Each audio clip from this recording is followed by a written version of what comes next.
What happens if you just have weak acid? So let's think about it. We'll do acetic acid again. It's a pretty good standard to work with. I've got H plus and I've got AC minus. So let's say we start and we'll just do 1 liter solution. So whatever our moles is, divide by 1 to get concentration. And so we'll start with 1.0 moles of acetic acid. So initially, I have 1 molar acetic acid. And I don't put anything else in. So at the moment, just as I add it, before any reaction can occur, I have all the acid molecules and none of the products. Well, we talked about change a little before. We did these graphs with the initial, the change, and the equilibrium in class. But we're going to talk about what they are here. These are ice tables. Initial, constant, or change, and the amounts at equilibrium. Our initial amounts were I have 1 molar acetic acid and nothing of my others. This is going to change over time. I can have acetic acid fall apart, but I can't have any products go back to starting material. So all that can happen is I can lose some acetic acid. Well, for every 1 acetic acid that falls apart, I'm going to make 1 H plus. So if I lost 1 acid, I'd gain 1 H plus. If I lost 10 acid, I'd gain 10. I'm losing some amount we don't know, X. I'm going to gain that much H plus, and same for my base. Eventually, enough of my weak acid will fall apart to create products, and I will have my forward and backwards rate eventually be equal. Remember, as your concentration goes down, your rate slows, so my forward rate will get slower and slower and slower as I lose material. And because my products are then, well, you're getting more products, their rate will go faster. The more of them that form, the faster they'll go back. And so eventually my 2 rates will be equal with each other. This will reach equilibrium. So at equilibrium, I will have my original moles minus however many I lost, and 0 plus X for the other ones. So we can actually find our amounts at equilibrium. Granted, they still have a variable, but we can solve for that, because we know whatever those amounts are, they have to equal the Ka. And for acetic acid, that is 1.8 times 10 to the minus 5. Setting it up, 1.8 times 10 to the minus 5 equals our products. The H plus here, the base, AC minus there, divided by the acid, 1.0 minus X. Or it is possible to solve this as a quadratic. If you wanted to multiply this up, multiply those together, you'd get a number, and then X squared. Indeed, you can solve this as a quadratic if you would like. If you want to have fun, go for it. It's negative b plus or minus the square root of b squared minus 4ac all over 2a. However, we don't really need to do that. So think back to here. I have 1 minus something on bottom. Right? So 1, unless I get rid of most of it and make x very large, it's going to be somewhere near 1 or a half or something. But I'm going to have whatever that is on top. So if x is kind of big and makes 1 small, then I'm going to have 2 big things on top. That's not going to equal our small number. Ka is 10 to the minus 5. We need very little on top and a lot more on bottom. This is a situation where we don't expect x is going to be very large. I want to keep the bottom large and the top very small. So x is going to be rather tiny. If we had something like 1 minus 0.001, so we'd get 0.999, well, this would just round back to 1.0. it is a reasonable assumption to assume that the concentration of our acid is still pretty darn close to its starting amount. The equilibrium constant just isn't very big. We don't expect very much product to get made.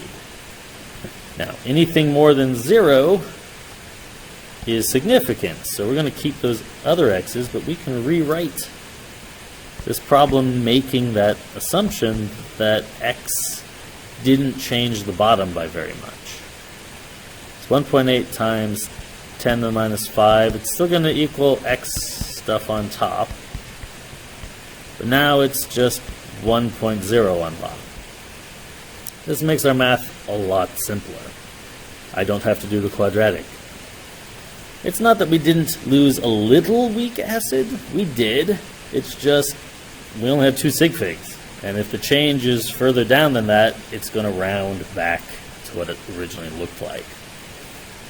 And so we can kind of do it a little early, but it makes calculating much simpler. What we'll find is that 1.8 times 10 to the minus 5 equals x squared. Take the square root. X is going to equal square root of that. So 1.8 times 10 to the negative 5 and parentheses to the 0.5. What we'll find is 0.00424, which is, yeah, that's pretty darn small. Even if we'd made that change over here, it would have given us 0.996. I still would have rounded back to the starting amount. So x wasn't very large. And so if we want to find the pH of a pure 1 molar acetic acid solution, we just need the pH of that. So negative log of 0.00424, we'll find a 2.37 is the pH. If you have pure 1 molar acetic acid, no base in there at all, it will break apart and create some base. At the very end, what I really have is slightly different color. This has gone down to 0.99576. My H plus is 0.00424, and my base is 0.00424. A little bit of it did break apart, but not a significant amount. So the vast majority of it is still intact acid, but even 0.004 H plus is still way more than water. Remember, water is 10 to the negative 7, this is 10 to the negative 3. So even though very little of my weak acid actually broke apart, it's still vastly more than what naturally forms from water. So we are very acidic. Putting an acid in water gives you an acidic solution, even though the actual amount of H plus isn't all that large. Alright, let's try this again. Let's go for ammonium. So we've got, don't need that. We've got NH4, it's in equilibrium with H plus, and NH3. Ka is 5.6 times 10 to the minus 10. Let's say we start with 1.0 molar NH4 plus. Find that pH. So take a minute. Here's what we did above. See if you can find the pH of a 1 molar ammonium solution.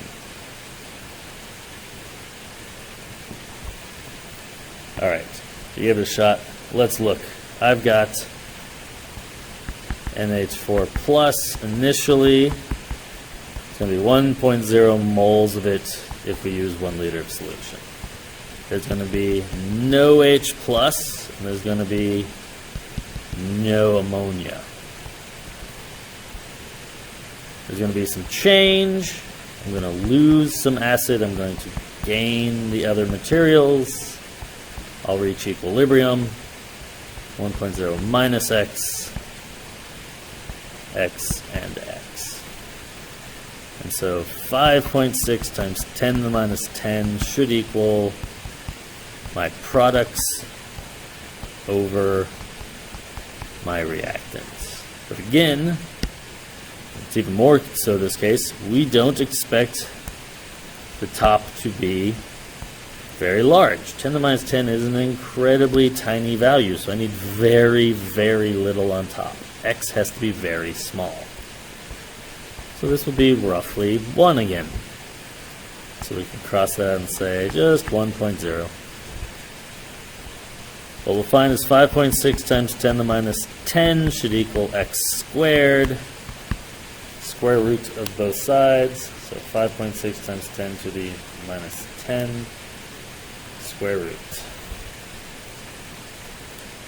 I have 2.366 times 10 to the minus 5. So if I want to find the pH for that, negative log of that value we'll find is 4.63. That's going to be a little curious at first. We've seen ammonium be a very bad acid in the past. And it is a pretty bad acid. Compared to acetic acid, where 1 molar was 2.3, this is more than 2 pH units different, which means it's more than 100 times less. Ammonium is a very bad acid, but it's still better than pure water. That's why it's an acid. So as a result, if you have it in solution, it will give away more H pluses than water will. And so you end up having more H plus around. 10 to the minus 5 versus 10 to the minus 7 naturally for water. And so pure ammonium, which you can get ammonium chloride, just dissolve a mole of ammonium chloride in a liter of solution, will have a pH of 4.63. As we saw earlier with our mixtures, though, if you have anywhere near equal amounts of ammonium, there we go, you end up way up in the basic range. The base is really good at being a base. The only time you get ammonium to be an acid and be acidic is if it's kind of the only thing in solution.